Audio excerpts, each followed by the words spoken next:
Hello everyone, कैसे हो आप सब। आई होप आप सब ठीक होंगे। तो आज दोबारा हम वीडियो स्टार्ट कर रहे हैं। तो काफ़ी दिनों के बाद ये वीडियो आ रही है, दिनों के बाद नहीं सॉरी महीनों के बाद, काफ़ी महीनों के बाद वीडियोस में दोबारा डालना स्टार्ट कर रही हूँ। अब इसका रीज़न क्या है कि इतना गैप क्यों आया वीडियोस में, तो इसका रीज़न मैंने मेरी लेटेस्ट जो Q&A वीडियो है उसमें बता रखा है। जिन स्टूडेंट्स ने मेरी लेटेस्ट Q&A वीडियो नहीं देखी है तो आप वो वीडियो जाके देख सकते हैं, ठीक है। तो आज इस वीडियो में हम स्टार्ट करने वाले हैं नाइट्रो कंपाउंड्स। ये बेसिकली आपका BSc सेकेंड ईयर का पार्ट है। जो स्टूडेंट्स BSc सेकेंड ईयर के हैं ये वीडियोस उनके लिए है, तो आप इसको अच्छे से ज़रूर देखना, ठीक है। तो अभी हम स्टार्ट करते हैं हमारे पास नाइट्रो कंपाउंड्स। तो मैं हमेशा बोलती हूँ आप हमेशा नोट्स बनाया करो। तो जिन स्टूडेंट्स ने अभी तक अपनी कॉपीज़ ओपन नहीं की है प्लीज़ अपनी कॉपीज़ ओपन कीजिए और हेडिंग डालिए नाइट्रो कंपाउंड्स, ठीक है। तो डिटेल में मैं आपको ये चैप्टर जो है पढ़ाने वाली हूँ और ये चैप्टर काफ़ी ज़्यादा इम्पॉर्टेंट है। अगर आप इन फ्यूचर कॉम्पिटिटिव एग्जाम्स देते हो तो यहाँ से आपके पास काफ़ी ज़्यादा क्वेश्चंस देखने को मिलते हैं, ठीक है। ओके तो देखो नाइट्रो कंपाउंड्स, तो सबसे पहले जो इसका स्ट्रक्चर है वो हम देखेंगे। Structure of nitro compounds. Nitro compounds देखो ये जो चीज़ें हैं, स्ट्रक्चर है, नोमेनक्लेचर है, ये स्टूडेंट्स को आता है क्योंकि उन्होंने अपने 11th लेवल पे 12th लेवल पे पढ़ा होता है। लेकिन ये जो वीडियो मैं पूरा बेसिक लेवल से पढ़ाने वाली हूँ क्योंकि हर लेवल का स्टूडेंट यहाँ पे पढ़ रहा है, ठीक है। तो यहाँ पे हमारे पास क्या है, स्ट्रक्चर ऑफ नाइट्रो कंपाउंड्स। तो नाइट्रो कंपाउंड्स बेसिकली हमारे पास ये होता है। हम बात कर रहे हैं स्ट्रक्चर की, तो यहाँ पे जो इसका स्ट्रक्चर है वो क्या होगा, नाइट्रोजन डबल बॉन्ड और यहाँ पे कोऑर्डिनेट बॉन्ड और ये चीज़, ओके। ये क्या है हमारे पास, जो नाइट्रोजन और ऑक्सीजन है इनमें क्या है, डबल बॉन्ड प्रेजेंट होता है। इसको हम बोलते हैं डबल बॉन्ड, इसको हम बोलते हैं डबल बॉन्ड, ओके। और इसको हम बोलते हैं coordinate bond, that is called coordinate bond. अब देखो कोऑर्डिनेट बॉन्ड क्या होता है। कोऑर्डिनेट बॉन्ड होता है कि जो नाइट्रोजन है, ठीक है। अभी देखो यहाँ पे क्या है, नाइट्रोजन और ऑक्सीजन ने अपने इलेक्ट्रॉन शेयर किए हुए हैं, ठीक है। अगर कोई इलेक्ट्रॉन अपने एक दूसरे के साथ शेयर करता है तो वो क्या बनाता है, एक बॉन्ड बनाता है, चाहे सिंगल बनाए, डबल बनाए, ट्रिपल बनाए, डजेंट मैटर। तो वो किस में कन्वर्ट हो जाएगा हमारे पास, एक सिंगल, डबल या ट्रिपल बॉन्ड में। लेकिन अगर यहाँ पे जो नाइट्रोजन है अपने पूरे का पूरा इलेक्ट्रॉन किसी को दे रहा है, नाइट्रोजन ने क्या किया, अपने पूरे का पूरा इलेक्ट्रॉन ऑक्सीजन के पास ट्रांसफर कर दिया, तो वो जहाँ पे नाइट्रोजन और ऑक्सीजन का जो बॉन्ड बनेगा उसको हम क्या बोलेंगे, कोऑर्डिनेट बॉन्ड। क्लियर है। इस पे जो हमारे पास जो नाइट्रोजन है वो डोनर एटम है, उसने डोनेट किसको किया है, ऑक्सीजन को, ठीक है। उसने अपने इलेक्ट्रॉन पूरे दे दिए। तो ये किस तरीके से स्ट्रक्चर शो करेगा, एक एरो टाइप का, ठीक है। इस एरो टाइप को हम क्या बोलते हैं, कोऑर्डिनेट बॉन्ड। क्लियर है। यहाँ पे डबल बॉन्ड है, यहाँ पे इस तरीके का होता है। अगर हम यहाँ पे देखो इसको हम इस तरीके से भी लिख सकते हैं, नाइट्रोजन के ऊपर पॉजिटिव चार्ज, डबल बॉन्ड और ऑक्सीजन नेगेटिव, ठीक है। अब हम बात करें इसकी रेजोनेंस स्ट्रक्चर की, इसकी बात करें हम रेजोनेंस स्ट्रक्चर। देखो ये सब चीज़ें बेसिक चीज़ें हैं, आपको आनी चाहिए, ठीक है।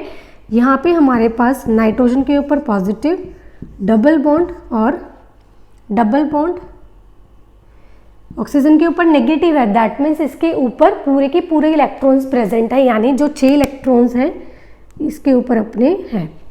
क्लियर। इसने क्या किया, हम क्या कर रहे हैं, रेजोनेटिंग स्ट्रक्चर, तो इसने अपना बॉन्ड यहाँ पे ट्रांसफर किया और ये बॉन्ड हमारा यहाँ पे चला गया। क्यों गया, क्योंकि नाइट्रोजन के ऊपर पॉजिटिव चार्ज है, तो ऑक्सीजन ने पॉजिटिव चार्ज खत्म करने के लिए रेजोनेटिंग स्ट्रक्चर कर रहा है, तो अपने इलेक्ट्रॉन्स यहाँ पे ट्रांसफर करेगा और ये डबल बॉन्ड हमारा यहाँ पे ट्रांसफर हो जाएगा। तो रेजोनेटिंग स्ट्रक्चर्स ड्रॉ होंगी, पॉजिटिव, ठीक है। यहाँ पे ऑक्सीजन नेगेटिव। अब ये क्या आ गया हमारे पास, यहाँ पे डबल बॉन्ड और इसने अपने इलेक्ट्रॉन दिए हैं, ठीक है। तो इसके ऊपर क्या आ गया, पॉजिटिव चार्ज, ठीक है, सॉरी ये डबल बॉन्ड बन गया। क्लियर, ये चीज़ आ गई। अब यहाँ पे हमारे पास क्या होगा, अब देखो डबल बॉन्ड हमारा यहाँ पे भी आया, इस नाइट्रोजन और इस ऑक्सीजन में डबल बॉन्ड हमारे पास यहाँ पे भी आया है, नाइट्रोजन और ऑक्सीजन में डबल बॉन्ड यहाँ पे भी आया, ठीक है, यानी एक बार इधर ही आया, एक बार इधर आया। तो हम ये बोल सकते हैं कि जो ये नाइट्रोजन है और ये ऑक्सीजन है, ये दोनों के साथ क्या बनाता है, डबल बॉन्ड बनाता है। दोनों के ऊपर ही एक बार नेगेटिव चार्ज जरूर आता है, एक बार इसके ऊपर आया, एक बार इसके ऊपर था, ठीक है, एक बार इसके ऊपर, एक बार इसके ऊपर, यानी दोनों के ऊपर नेगेटिव चार्ज था। डबल बॉन्ड दोनों के ऊपर आया बारी बारी से, और बारी बारी से ऑक्सीजन के ऊपर नेगेटिव चार्ज हमारे पास आया, ठीक है। तो ये क्या है, हमारे पास एक रेजोनेटिंग स्ट्रक्चर है। अब देखो ये चीज़ कोई नहीं पूछता कि नाइट्रोजन और ऑक्सीजन में जो डबल बॉन्ड है या फिर सिंगल बॉन्ड है, उनकी बॉन्ड लेंथ कितनी है, तो इतना डीप में जाने की कोई भी ज़रूरत नहीं है आपको, ठीक है। तो इसमें बेसिकली बात की हमने स्ट्रक्चर ऑफ नाइट्रो कंपाउंड्स और रेजोनेटिंग स्ट्रक्चर की। अब जिन स्टूडेंट्स ने अभी तक ये सब नहीं उतारा है, तो प्लीज़ मैं आपको टाइम दे रही हूँ उतारने का, तो आप इसको सबसे पहले उतार लीजिए। ये बेसिक है चीज़ें आपकी, जो क्योंकि हम अगर नोट्स बनाते हैं, नोट्स बनाने का तरीका यही रहता है हमारा कि हम हेडिंग डालें, हेडिंग के बाद बेसिक चीज़ें लिखें, उसके बाद हम हमारे लोअर लेवल से अपर लेवल में चलते जाएं, ताकि हमें जब हम अपर लेवल में जाए हमें लोअर लेवल का पता होना चाहिए, क्योंकि इसमें चीज़ें कनेक्ट होती हैं एक दूसरे के साथ, ठीक है। तो इसको उतारिए पहले, हो गया। नाउ अब हम डिस्कस करते हैं, हमारे पास अब हम डिस्कस करेंगे यहाँ पे नोमेनक्लेचर ऑफ नाइट्रो कंपाउंड्स। हम डिस्कस करेंगे नोमेनक्लेचर ऑफ नाइट्रो कंपाउंड्स, ठीक है। यहाँ पे हेडिंग डालिए, जिसको आता है तो आप क्या करेंगे,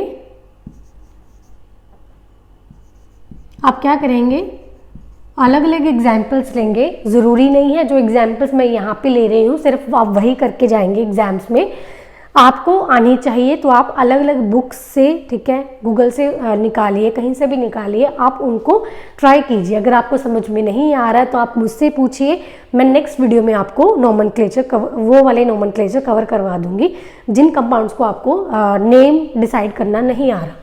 नोमेनक्लेचर ऑफ नाइट्रो कंपाउंड्स, ठीक है। हाँ जी, ये क्या है, सबसे पहले जो आएगा हमारे पास CH3NO2। What is this? What is the name of this compound? ये है हमारे पास nitromethane.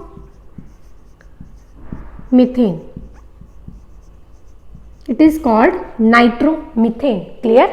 Now, second compound is CH3CH2NO2। अब देखो जो भी हमारे पास एक ग्रुप होता है, ठीक है, जिसका मेन हम डिस्कस कर रहे हैं, हम डिस्कस किसके बारे में कर रहे हैं, हम डिस्कस कर रहे हैं नाइट्रो कंपाउंड्स के बारे में। तो सबसे ऑब्वियस ये बात है वो सबसे पहले आएगा, ठीक है। जो हमारे पास मीथेन, इथेन जो भी है ये हमेशा लास्ट में आते हैं। ये क्या है हमारे पास मेन डिस्कस इसका, ये फंक्शनल ग्रुप है हमारा, तो फंक्शनल ग्रुप को सबसे पहले हम प्रियोरिटी देते हैं। तो यहाँ पे नाइट्रो देन मीथेन। क्लियर? हाँ जी, ये जो है हमारे पास हाँ जी, ये क्या है, नाइट्रो इथेन। ये क्या है, nitro ethane. Now third is CH3 CHNO2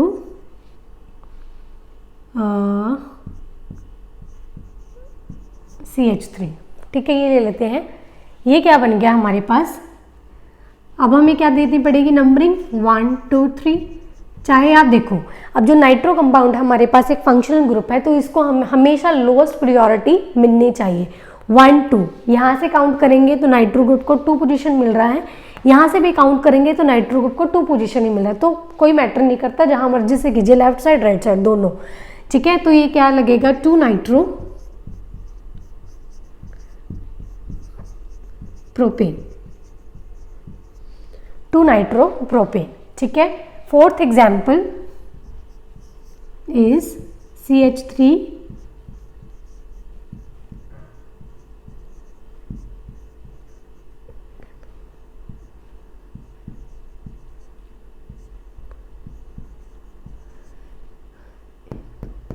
ठीक ठीक है, 4 बॉन्ड कंप्लीट है, ठीक है यहाँ पे। अब इसका नेम कैसे देंगे आप, देखो 1 2 3 4।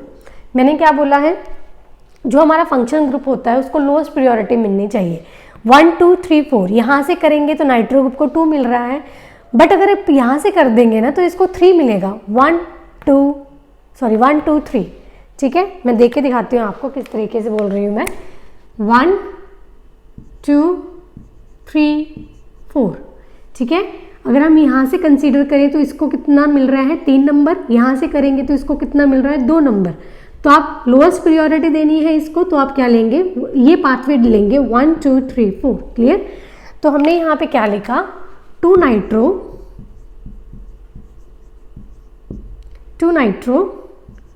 3 methyl. What is this, methyl. 3 पे मिथाइल लगा है और इसको क्या बोलेंगे, ब्यूटेन।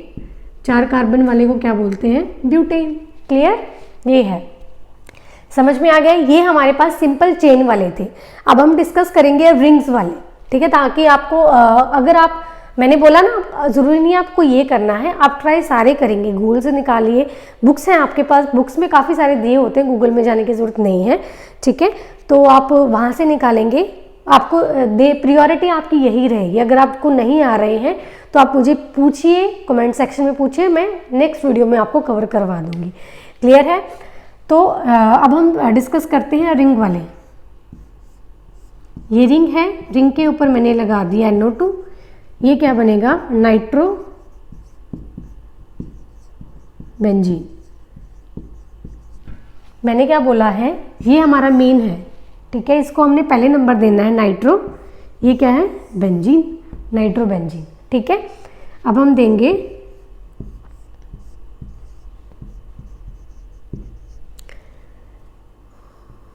मान लो यहाँ पे देते हो आप इसको।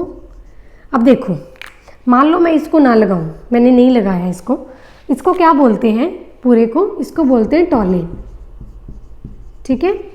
आई डोंट नो ये मार्कर दिख रहा होगा, मैं ये वाला यूज़ करती हूँ। इसको क्या बोलते हैं, टॉलिन। क्लियर है, इसको टॉलिन बोला जाता है। बट अगर मैं यहाँ पे लगा दूँ NO2, ठीक है, मेन तो मेरा NO2 ही का चल रहा है ना, मतलब नाइट्रो कंपाउंड्स का चला, तो इसको थोड़े भूल सकते हैं हम। तो ये कितने पोजीशन पे है, 1 2, तो हम बोलेंगे 2 नाइट्रो टॉलिन, ठीक है, समझ में आया। 2 सेकंड पे नाइट्रो, इसको क्या बोलेंगे, टॉलिन। क्लियर। सेकंड, थर्ड इज, मान लो ये है, इसको क्या बोलते हैं, इसको बोला जाता है फिनोल, ठीक है, इसको बोलते हैं फिनोल। अब यहाँ पे आप क्या करेंगे, अब मैंने यहाँ पे लगा दिया NO2, इस पे 1 2 3 4। अब क्या करेंगे, यहाँ पे 4th पोजीशन पे आपका लगा है नाइट्रो, 4 नाइट्रो फिनोल। या तो आप ये दीजिए, एक चीज़ मैं बताना भूल गई, आपने क्या दिया, नंबरिंग के हिसाब से किया, लेकिन रिंग्स में आपने सुना होगा इसमें ऑर्थो मेटा पैरा 3 पोजीशंस इसमें डिस्क्राइब की जाती है। तो यहाँ ये क्या पोजीशन होती है मेरे पास, ऑर्थो, ये होती है मेरे पास मेटा, ये होती है मेरे पास पैरा, है ना, ऑर्थो मेटा पैरा। इसमें ऑर्थो मेटा पैरा, क्लियर है, ऑर्थो मेटा पैरा। इधर भी ऑर्थो मेटा पैरा, ये क्या आएगा हमारे पास, ऑर्थो मेटा, ये पैरा, ये दोनों पैरा होती है आमने सामने वाली। अब ये क्या है, ऑर्थो नाइट्रो टोलिन, या तो इसको ये नाम दीजिए या ऊपर वाला दे दीजिए, कोई फर्क नहीं पड़ता, ठीक है। इसमें दे क्या देंगे, पैरा नाइट्रो फिनोल,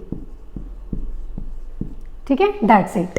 ये हमारे पास सिंपल कंपाउंड्स जो चेन वाले होते हैं वो है, और ये मेरे पास है रिंग वाले कंपाउंड्स। क्लियर, समझ में आया। अब हम आगे करते हैं। पहले आप इसका अच्छे से स्क्रीनशॉट उतार लीजिए, अगर आपने स्ट्रक्चर के बारे में नहीं लिखा है तो उसको लिख लीजिए, अपनी लैंग्वेज में लिख लीजिए, ठीक है, अच्छे से। अब वो नोमेनक्लेचर के बारे में उतारिए, आगे हम स्टार्ट करते हैं। हाँ जी, अब हम डिस्कस करेंगे हमारे पास क्लासिफिकेशन ऑफ नाइट्रो कंपाउंड्स। उसके बाद हम प्रेपरेशन स्टार्ट कर लेंगे कि हम नाइट्रो एल्केन्स किस तरीके से बना सकते हैं। ठीक है, तो क्लासिफिकेशन में भी ज़्यादा कुछ नहीं है, इजी है, लेकिन वही चीज़ है, पता होना ज़रूरी है।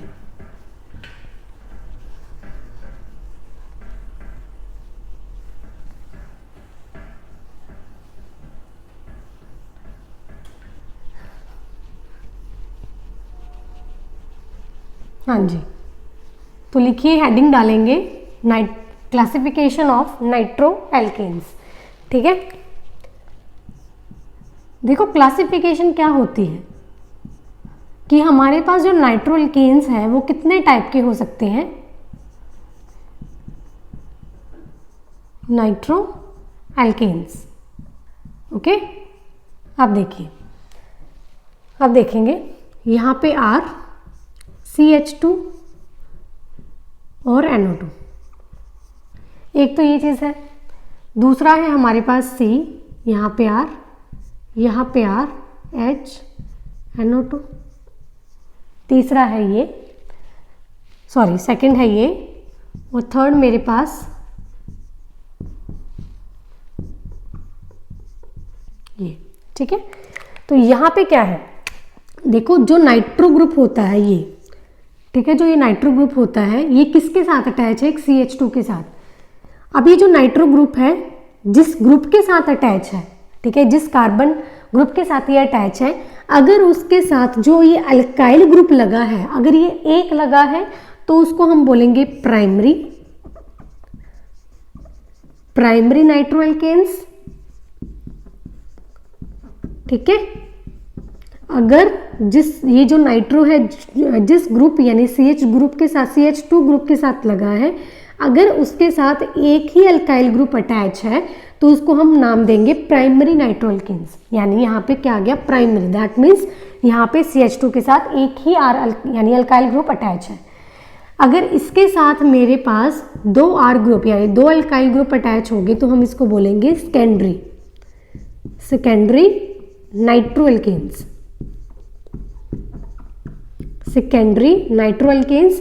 प्राइमरी को आप इस तरीके से भी लिख सकते हो, सेकेंडरी को आप इस तरीके से लिख सकते हो। ठीक है, अगर मेरे पास 3 लग जाए तो मैं बोलूंगी टर्शरी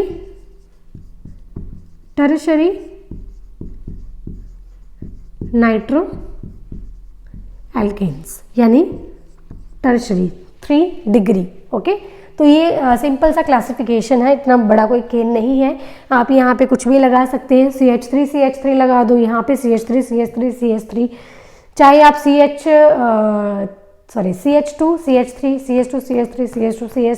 आपकी मर्जी है, मीथेन, प्रोपेन जो लगाना है लगा लीजिए। आप अपनी क्लासिफिकेशन नाइट्रो एल्केन्स आराम से कर सकते हैं अगर आपको इसका बेसिक पार्ट पता है, किस तरीके से मैंने आपको प्राइमरी, सेकेंडरी, टर्शरी सिखाया है।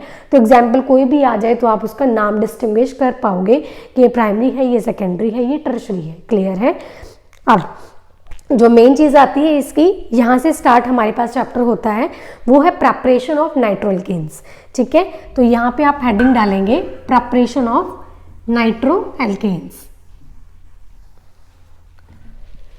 हाँ जी,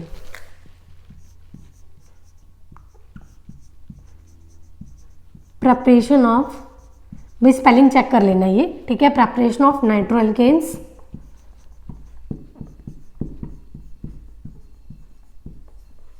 तो यहाँ पे सबसे पहले जो प्रेपरेशन में आता है वो आएगा वेपर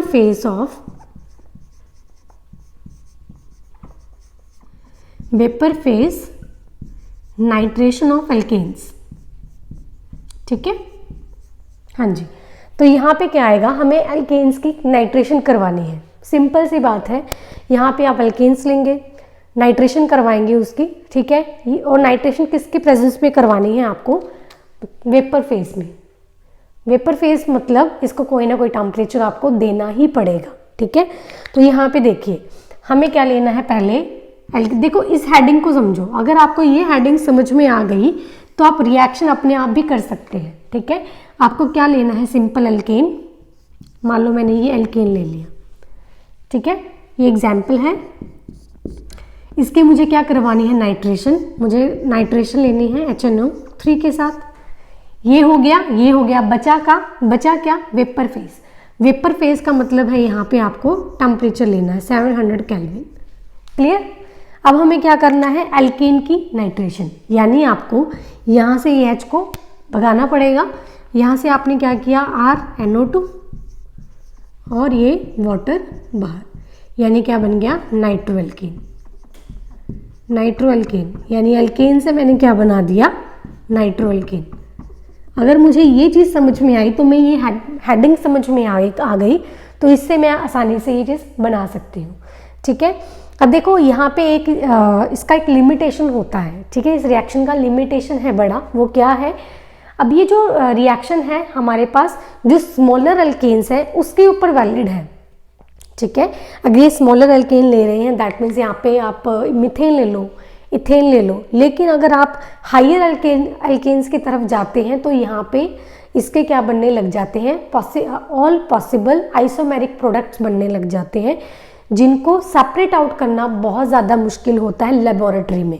ठीक है, तो इसलिए ये जो मेथड है जो ये हम सिंपल लेबोरेटरी यानी हम जो स्कूल या फिर कॉलेज की लेबोरेटरी है उसमें हम यूज़ नहीं कर सकते। ये हमारे पास जो इंडस्ट्रियल मेथड है वहाँ ये वाला मेथड, कमर्शियल मेथड, वहाँ पे ये मेथड यूज़ किया जाता है। ठीक है, तो इसका जो लिमिटेशन है उसका भी मैं बता देती हूँ किस तरीके से। यहाँ पे हम क्या लेंगे, हायर अल्केन्स, क्योंकि हायर अल्केन्स के ऊपर ये लिमिटेशन चलती है, क्योंकि स्मॉलर अल्केन्स के ऊपर तो नाइट्रो अल्केन्स बना देता है, लेकिन हायर अल्केन के ऊपर इसका लिमिटेशन आ जाता है, यानी CH3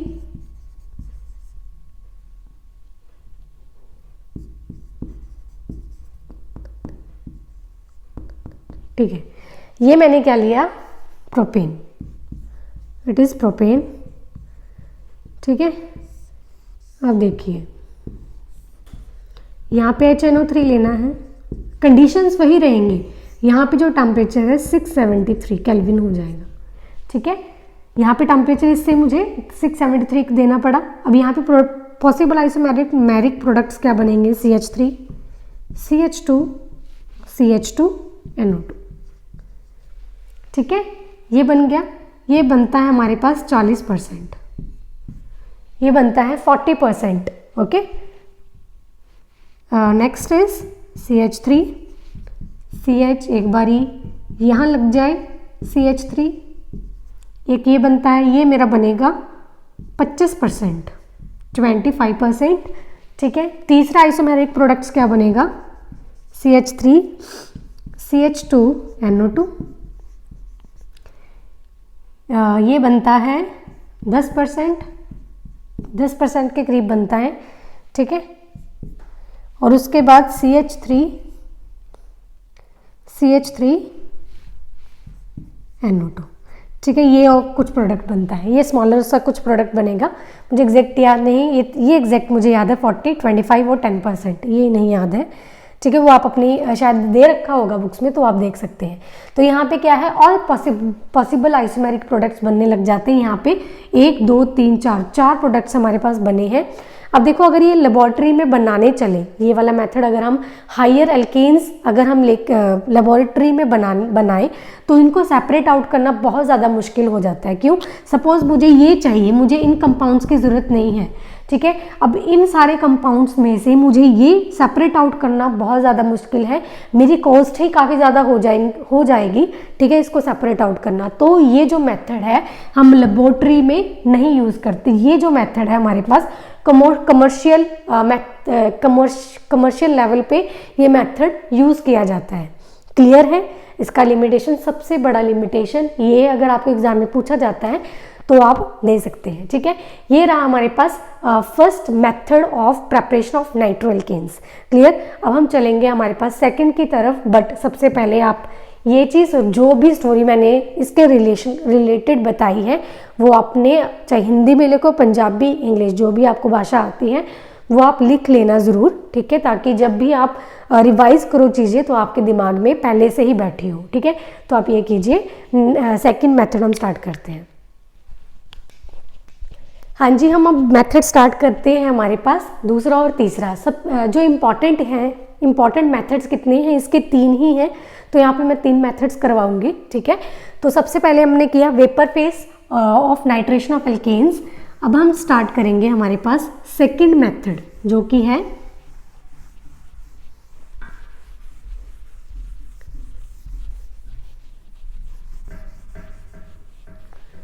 लिखिए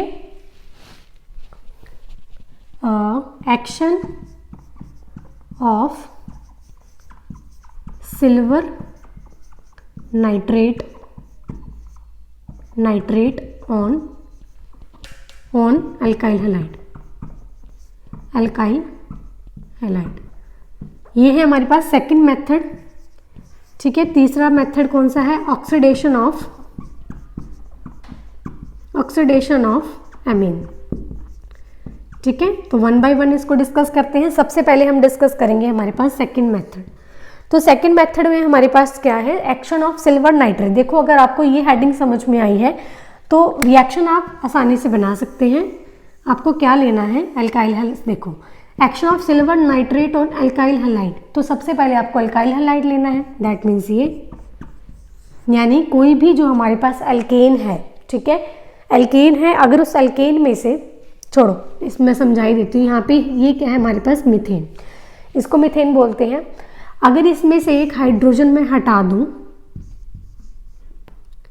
ये मैंने CH3 लगा दिया, लेकिन इसकी वैलेंसी तो कम हो गई। वैलेंसी कितनी होनी चाहिए? 4, ठीक है। इसकी वैलेंसी पूरी है, लेकिन मैंने हाइड्रोजन यहाँ पे हटाया। ये मीथेन से क्या बन गया? मीथेन से ये बन गया मिथाइल। दैट मीन्स ये अल्केन से क्या बन गया? अल्काइल, ठीक है। अगर अब इसकी वैलेंसी को तो कंप्लीट करना पड़ेगा ना। यहाँ से मैंने हाइड्रोजन रिमूव किया, बट मैंने ऐड क्या किया? एक X ग्रुप। अब X ग्रुप यहाँ पे क्या है? हैलोजन ग्रुप, ठीक है। तो यहाँ पे मैंने एक हैलोजन लगा दिया। तो हैलोजन कुछ भी हो सकता है, chlorine, bromine, fluorine, chlorine, bromine, iodine, ठीक है। समझ में आया? तो कुछ भी हो सकता है। तो यहाँ पे एक सिंपल एग्जाम्पल दे रही हूँ मैं। X ग्रुप लगाया, इसको रिएक्शन करवानी है AgNO2 के साथ, ठीक है, AgNO2 के साथ। हाँ जी, तो AgNO2 के साथ जब रिएक्शन करेंगे, ठीक है, तो यहाँ पे क्या हो जाएगा? RNO2 लगेगा प्लस ये बनेगा मेजर प्रोडक्ट। यहाँ पे माइनर प्रोडक्ट भी बनता है। माइनर प्रोडक्ट अगर आपकी यहाँ पे 2 ले लीजिए, इसको 2 कर दीजिए, तो माइनर प्रोडक्ट्स बनने लग जाते हैं, बट आपको मेजर ही देखना है, तो इतना ज़्यादा करने की ज़रूरत नहीं है। अल्काइल हैलाइड लीजिए, AgNO2 लीजिए, मेजर प्रोडक्ट बनाइए और साइड प्रोडक्ट बना दीजिए, ठीक है। ये जो हमारे पास निकलता है यहाँ से AgX, यानी ये चीज़ निकल गई, ठीक है। ये बना मेरे पास नाइट्रो एल्केन। कहाँ से बना? अल्काइल हैलाइड से, ठीक है। अब इसका करते हैं हम मैकेनिज्म। मैकेनिज्म भी इजी है। नाइट्रोजन के ऊपर lone pair, double bond, oxygen के साथ सिल्वर लगा है, ठीक है। इसको मैंने इस तरीके से लिख दिया, कोई डाउट? नाइट्रोजन के ऊपर lone pairs, oxygen double bond, oxygen के साथ सिल्वर, ठीक है। मैंने रिएक्शन करवाया किसके साथ? अल्काइल हैलाइड के साथ। अब देखो, नाइट्रोजन के ऊपर आ गया लोन पेयर। अगर नाइट्रोजन के ऊपर लोन पेयर है तो ये हमेशा क्या करेगा? किसी ना किसी के ऊपर अटैक करता ही है, ठीक है। तो ये क्या करेगा? R के ऊपर अटैक करेगा, यहाँ से बाहर निकाल देगा, और यहाँ से क्या होगा? ये ऑक्सीजन जो है अपना इलेक्ट्रॉन, जो ये बॉन्ड है, सिंगल बॉन्ड सिल्वर और ऑक्सीजन में, ये बॉन्ड ऑक्सीजन क्या करता है? अपनी तरफ ले लेता है, और यहाँ से ये जो नाइट्रोजन के ऊपर लोन पेयर्स है, लोन पेयर R के ऊपर अटैक करेंगे, यहाँ से ये जो X है ये निकल जाएगा। X मतलब हैलाइड ग्रुप निकल जाएगा, ठीक है। तो यहाँ पे क्या होगा? ये बनना था RNO2, ठीक है, प्लस AgX बाहर। ये है इसका मैकेनिज्म। मतलब ये चीज़ कैसे हुई? तो ये इसका मैकेनिज्म आ गया। ये इसको खोल के लिख दिया। क्लियर है? ये है हमारे पास action of silver nitrate on alkyl halide. अब हम करते हैं तीसरा मेथड। मैं यहाँ पे करवा देती हूँ ताकि आप साथ उतार सकते हैं, ठीक है। Oxidation of amines. हाँ जी, तो यहाँ पे R R R, यहाँ पे लिया मैंने एमीन, ठीक है। तो यहाँ पे क्या है, हमने ये लिया, ये क्या है हमारे पास एमीन, ठीक है। इसका क्या करना है, ऑक्सीडेशन। तो यहाँ पे ऑक्सीडेशन करवाएंगे in the presence of oxidising agent KMnO4। ये क्या है, ऑक्सीडाइजिंग एजेंट।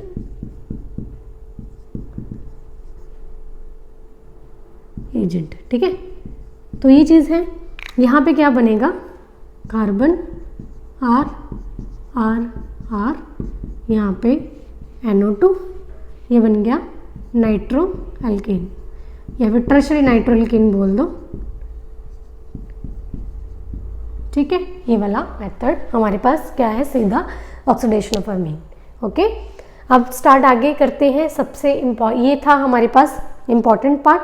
इससे भी जो ज़्यादा इम्पॉर्टेंट है हम वो स्टार्ट करने वाले हैं। पहले आप इसको उतार लीजिए अच्छे से, ठीक है। देखो, इसके साथ मैं आपको क्वेश्चंस भी दूंगी कि इसके साथ जो भी हम पार्ट करेंगे, इस पार्ट में से क्या क्वेश्चंस बनने वाले हैं वो मैं आपको बता दूंगी, ठीक है। लेकिन पहले आप इसको उतार लीजिए अच्छे से। तो देखिए, अब हम स्टार्ट करेंगे प्रिपरेशन ऑफ नाइट्रो एरीन्स। सबसे ज़्यादा इम्पॉर्टेंट पार्ट है आपका कि इसमें आपके पास जो नाइट्रेटिंग एजेंट्स लेने हैं, ठीक है, जिसके साथ आप रिएक्शन करवाओगे वहाँ पे हमें नाइट्रेटिंग एजेंट्स भी लेने होंगे। तो किस तरीके के नाइट्रेटिंग एजेंट्स लेने हैं, किसको देख के हमें नाइट्रेटिंग एजेंट्स लेने हैं, वो सारा मैं यहाँ पे आपको बताने वाली हूँ, ठीक है। तो आप हेडिंग डालेंगे प्रिपरेशन ऑफ नाइट्रो एरीन्स। देखो, नाइट्रेटिंग एजेंट्स, यहाँ पे मैंने ये 5 पॉइंट्स लिखे हैं, पहले हम इनको डिस्कस करेंगे। जो नाइट्रेटिंग एजेंट्स हैं हमारे पास क्या हो सकते हैं, कॉन्सेंट्रेटेड और फ्यूमिंग नाइट्रिक एसिड हो सकता है, ठीक है।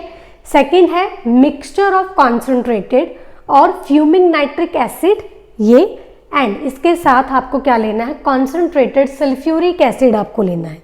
मिक्सचर लेना है किसका, कॉन्सेंट्रेटेड और फ्यूमिंग नाइट्रिक एसिड का, ठीक है। साथ में आपको क्या लेना है, कॉन्सेंट्रेटेड सल्फ्यूरिक एसिड, यानी concentrated H2SO4 plus concentrated HNO3 आपको ये लेना है, ठीक है। ये जो मिक्सचर है, this mixture is the most commonly use as nitrating agent, ठीक है। ये मिक्सचर का मोस्टली यूज किया जाता है, क्लियर है, as a nitrating agent. Third point है हमारे पास mixture of concentrated nitric acid and acetic anhydride और बोरोन ट्राइफ्लोराइड, इसका भी यूज किया जाता है, ठीक है। Now fourth is acetyl nitrate, this is CH3COONO2 obtained by mixing nitrogen pentoxide and acetic anhydride, ठीक है। हम किसका यूज करते हैं, एसिटाइल नाइट्रेट का। ये किससे ऑब्टेन्ड हुआ है, हमें इससे, ठीक है। Fifth is nitrogen peroxide in the presence of anhydrous aluminium chloride. अब देखो, हमें किसी भी रिएक्शन का क्या करवाना है, हमें नाइट्रो एरीन्स की फॉर्मेशन करनी है, ठीक है। तो वहाँ पे हमें कोई ना कोई टेम्परेचर भी चाहिए। किसी में हमें रूम टेम्परेचर पे हमारे पास रिएक्शन हो जाती है, कहीं पे हमें हाई टेम्परेचर की ज़रूरत पड़ती है। अब ज़रूरी नहीं है कि सिर्फ टेम्परेचर से ही हमारा काम चल जाएगा, यहाँ पे हमें नाइट्रेटिंग एजेंट्स लेने पड़ेंगे। तो यहाँ पे मैंने लिस्ट ये बनाई है, पाँच पॉइंट्स हैं। तो अब ये नहीं है कि आप पांचों के पांचों यूज़ करोगे, ठीक है। अब पांचों में से आप कोई भी यूज़ कर सकते हो, वो भी आप अपनी मर्जी से यूज़ नहीं करेंगे, ठीक है। इसमें क्या है, 2 मेन पॉइंट होते हैं, जिससे अगर 2 मेन पॉइंट्स आप देखोगे, ठीक है, उसको समझोगे, उसके बिहाफ पे आपको क्या करना है, नाइट्रेटिंग एजेंट्स का सिलेक्शन करना आना चाहिए। सबसे पहले क्या है, एग्जाम्पल देती हूँ। सपोज हमारे पास A है, ठीक है, ये कंपाउंड है और ये हमें नाइट्रेशन करवानी है, HNO2 के साथ इसकी नाइट्रेशन करवानी है सपोज।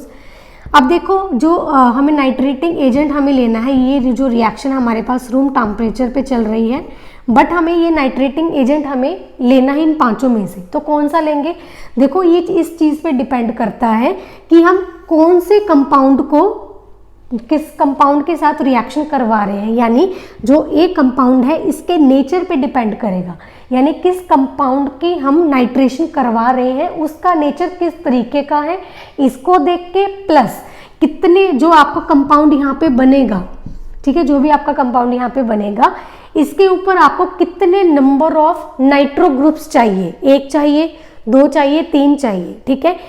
किसके नेचर पे? सबसे पहले जो आपको कंपाउंड नाइट्रेशन जिसके करवानी है। दूसरा पॉइंट क्या है कि आपको नंबर ऑफ नाइट्रो कंपाउंड्स कितने चाहिए।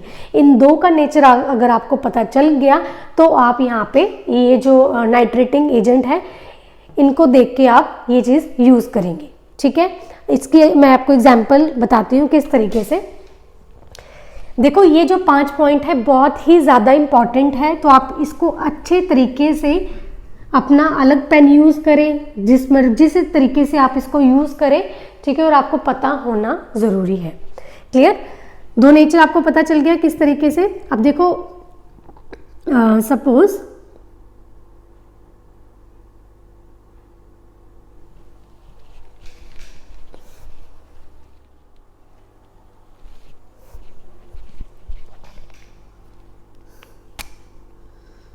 ठीक है, यहाँ पे क्या है, हमारे पास 2 कंडीशन हो सकती है। हमें क्या करवाना है, एरोमेटिक जो हमारे पास रिंग होती है उसका नाइट्रेशन करवाना है सपोज। तो इसको मैं रब कर रही हूँ, पहले आप इसको उतार लीजिए, ठीक है। तो ये पार्ट मैं रब करती हूँ क्योंकि मुझे ऊपर वाला पार्ट की ज़रूरत पड़ेगी समझाने के लिए। मान लो हमें क्या करना है, एरोमेटिक कंपाउंड्स की क्या करनी है, नाइट्रेशन। अब हम क्या कर रहे हैं यहाँ पे, एरोमेटिक कंपाउंड्स की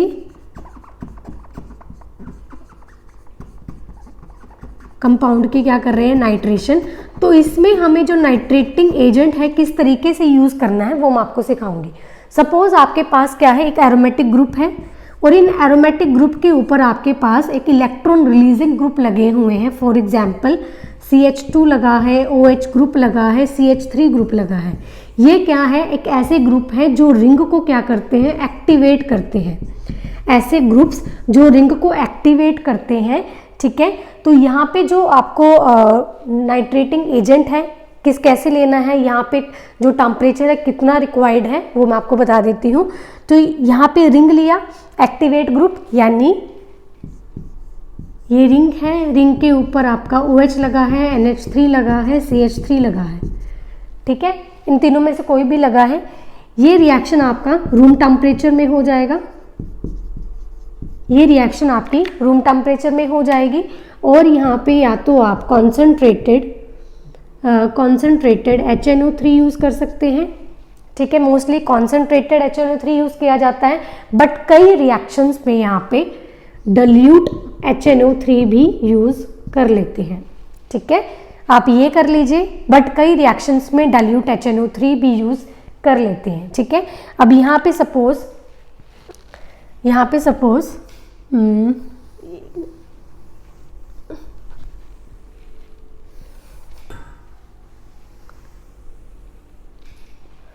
ये रिएक्शन है आपकी, रिंग है OH। यहाँ पे आपने क्या किया, रूम टेम्परेचर पे ये रिएक्शन चल रही है, ठीक है। और यहाँ पे आपने डाइल्यूट HNO3 लिया है, ठीक है। तो यहाँ पे क्या हो जाएगा, OH या तो यहाँ पे लग जाएगा, नाइट्रेशन यहाँ पे हो जाएगी, या फिर NO2 पैरा पोजीशन पे लग जाएगा। ये कहाँ पे लगा, ऑर्थोनाइट्रोफिनोल ऑर्थो पोजीशन पे जाके लग गया, या फिर पैरा पोजीशन पे जाके लग गया, ठीक है। ये चीज़, ये मैंने किसका एग्जाम्पल समझाया है आपको। अगर आपका जो एरोमेटिक ग्रुप है, एरोमेटिक रिंग है, रिंग के ऊपर कोई ऐसे ग्रुप्स लगे हैं जो कि एक्टिवेटिंग है, जो रिंग को एक्टिवेट करते हैं, वहाँ पे आपको रूम टेम्परेचर में रिएक्शन हो जाएगी। या तो आप कॉन्सेंट्रेटेड HNO3 यूज़ करो, या फिर कई रिएक्शंस में डाइल्यूट HNO3 यूज़ किया जाता है, ठीक है। बट अगर आपका कोई ऐसा एरोमेटिक ग्रुप है जिनके ऊपर डीएक्टिवेटिंग ग्रुप्स लगे हैं, जो रिंग को क्या करते हैं, डीएक्टिवेट करते हैं, यानी एरोमेटिक ग्रुप, एरोमेटिक कंपाउंड जिनके ऊपर आपके क्या अटैच है, deactivating groups. For example COH, carboxylic acid, ये चीज़ लगा है, ठीक है।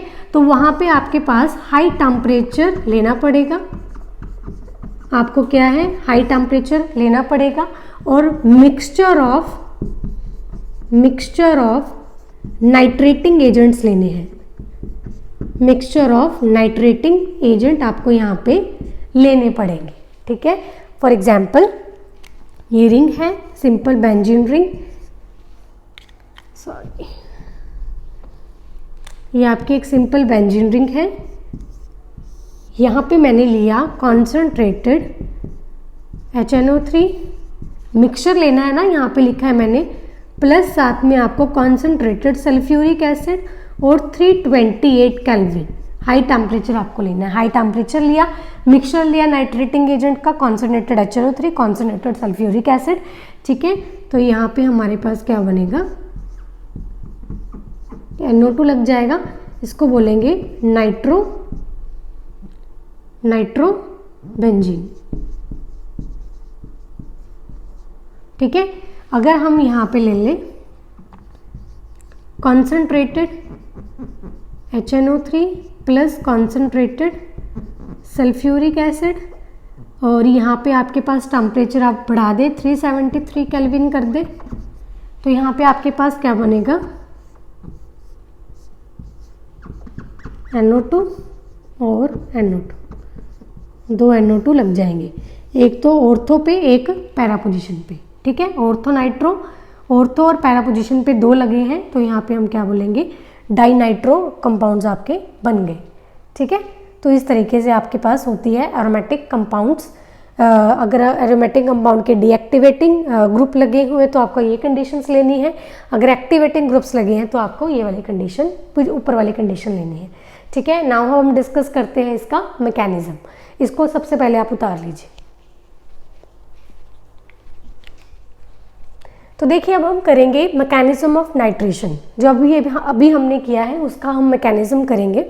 तो यहाँ पे क्या लिखा है मैंने, जनरेशन ऑफ इलेक्ट्रोफाइल। सबसे पहले क्या होता है हमारे पास, इलेक्ट्रोफाइल का जनरेशन होता है। यहाँ पे मैंने क्या लिया, concentrated HNO3 sulphuric acid concentrated, यहाँ पे इसके रिएक्शन करवाई तो यहाँ पे हमारे पास क्या बन गया, सॉरी, यहाँ पे एक इलेक्ट्रोफाइल का जनरेशन हुआ।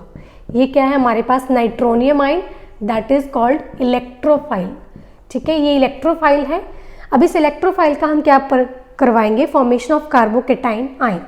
तो NO2 पॉजिटिव है, इसने क्या किया, रिंग ने इसके ऊपर अटैक किया, क्योंकि ये इलेक्ट्रोफाइल है और जो रिंग है वो न्यूक्लियोफाइल है, तो न्यूक्लियोफाइल इलेक्ट्रोफाइल के ऊपर अटैक करता है, तो रिंग इसके ऊपर अटैक करेगी। ये क्या है हमारे पास, एक स्लो प्रोसेस है, ठीक है। तो स्लो प्रोसेस में क्या होगा, ये NO2 रिंग के ऊपर आ जाएगा। अभी जिसने इसको इलेक्ट्रॉन दिया है उसके पास ऑब्वियस है डेफिशिएंसी आएगी, तो ये पॉजिटिव चार्ज यहाँ पे आ गई, बॉन्ड ऑलरेडी प्रेजेंट है, ठीक है। इस पॉजिटिव चार्ज को खत्म करने के लिए ये बॉन्ड आगे ट्रांसफर हुआ, तो पॉजिटिव हमेशा एक पोजीशन छोड़ के आता है। तो पॉजिटिव चार्ज पहले यहाँ था, तो इस पोजीशन को छोड़ के यहाँ पे आएगा, तो ये आ गया, ठीक है। इसको खत्म करने के लिए इस बॉन्ड ने इसको इलेक्ट्रॉन दिया, पॉजिटिव चार्ज यहाँ था, ये छोड़ के यहाँ पे आ जाएगा, ठीक है। यानी जो पॉजिटिव चार्ज है यहाँ पे भी आ रहा है, यहाँ पे भी आ रहा है, यहाँ पे भी आ रहा है, तो यहाँ पे क्या बोल सकते हैं कि पॉजिटिव चार्ज हमारे तीनों पोजीशंस पे घूम रहा है। तो हमने क्या लगा दिया, हमने इस तरीके का यानी इलेक्ट्रॉन लगा दिया कि पॉजिटिव चार्ज हमारे पास तीनों तरफ, चारों तरफ हमारे पास घूम रहा है, ठीक है। ये बना हमारे पास फॉर्मेशन ऑफ कार्बोकेटाइन। अब है proton transfer from the carbocation to yield the final product. हमें तो नाइट्रोबेंजीन चाहिए, तो यहाँ पे क्या करेंगे, जो प्रोटॉन है वापस अपना इलेक्ट्रॉन इस रिंग को दे जाएगा, ठीक है, और H2SO4 हमारा वापस निकल जाएगा और NO2 हमारे पास ये अटैच हो जाएगा। ये फास्ट प्रोसेस है, तो ये हमारे पास क्या बन गया, नाइट्रोबेंजीन। ओके, समझ में आया ये क्या है हमारे पास, मैकेनिज्म ऑफ नाइट्रेशन, ठीक है। इंपॉर्टेंट है ये चीज़ भी, इसको अच्छे से पढ़ लेना। अब हम कंपैरिजन पढ़ते हैं कि नाइट्रो एरीन्स की, अगर नाइट्रो एक तरफ हम करवा रहे हैं एरीन्स की नाइट्रेशन, एक तरफ हम करवा रहे हैं एल्कीन्स की नाइट्रेशन, तो दोनों में से कौन सा ज़्यादा फास्ट होगा। देखो अभी जो प्रोसेस हमने किया है, अगर आप बैक करेंगे वीडियोस को तो उसमें आपने देखा होगा कि अगर हम एरीन्स की नाइट्रेशन करवाते हैं तो लो टेम्परेचर पे हम टेम्परेचर कंडीशंस पे हम ये रिएक्शन करवाते हैं, लेकिन जब हम एल्कीन्स की नाइट्रेशन करवाते हैं तो वहाँ पे हमें हाई टेम्परेचर लेना पड़ता है। ठीक है, अब ऐसा क्यों होता है? देखो एरीन्स की जब हम नाइट्रेशन करवाते हैं तो लो टेम्परेचर में काम चल जाता है, क्योंकि यहाँ पे हमारे पास क्या है, एक इलेक्ट्रोफाइल का जनरेशन होता है। इलेक्ट्रोफाइल का जनरेशन करना आसान होता है, ठीक है, इन कंपैरिजन टू हमारे पास हमने जब एल्कीन की नाइट्रेशन करवाई उसमें हाई टेम्परेचर लेना पड़ेगा। उसमें हाई टेम्परेचर लेने की वजह इसलिए होती है क्योंकि उसमें होमोलाइसिस क्लीवेज होती है। ठीक है, होमोलाइसिस क्लीवेज होती है। होमोलाइसिस क्लीवेज के कारण हमारे पास फ्री रेडिकल्स बनते हैं। अब फ्री रेडिकल्स हमारे पास किससे बनेंगे? होमोलाइसिस से। होमोलाइसिस प्रोसेस को करने के लिए हमें यहाँ पे जो टेम्परेचर है काफ़ी ज़्यादा चाहिए। ठीक है, काफ़ी ज़्यादा हमें टेम्परेचर की रिक्वायरमेंट होती है, तभी हमारे पास फ्री रेडिकल्स बनते हैं। लेकिन अगर हम एरीन्स की नाइट्रेशन करवाते हैं तो हमें रूम टेम्परेचर पे भी ये चीज़ चल जाती है, क्योंकि हमें यहाँ पे इलेक्ट्रोफाइल मिलता है। इलेक्ट्रोफाइल का जनरेशन आसान होता है as compare to homolysis cleavage. Homolysis cleavage में हमें हाई टेम्परेचर की रिक्वायरमेंट होती है। क्लियर? आज की वीडियो में सिर्फ इतना ही, जितना भी मैंने करवाया है ये इसको आपको सबसे पहले पढ़ना है, इसको रिवाइज करना है, तभी मैं आपको ये सेकंड वीडियो करवाऊंगी। ठीक है, अगर आपको इसमें से कुछ भी पार्ट समझ में नहीं आया है तो कमेंट सेक्शन में आप मुझे पूछ सकते हैं। क्लियर? तो अगर आप कमेंट सेक्शन में पूछेंगे कोई भी, अगर आपको डाउट आता है तो मैं सेकंड वीडियो में वो कवर करवा दूंगी। क्लियर है? इसको अच्छे से अपनी नोटबुक पे उतार लेना। तो मिलते हैं नेक्स्ट वीडियो में, तब तक के लिए बाय बाय।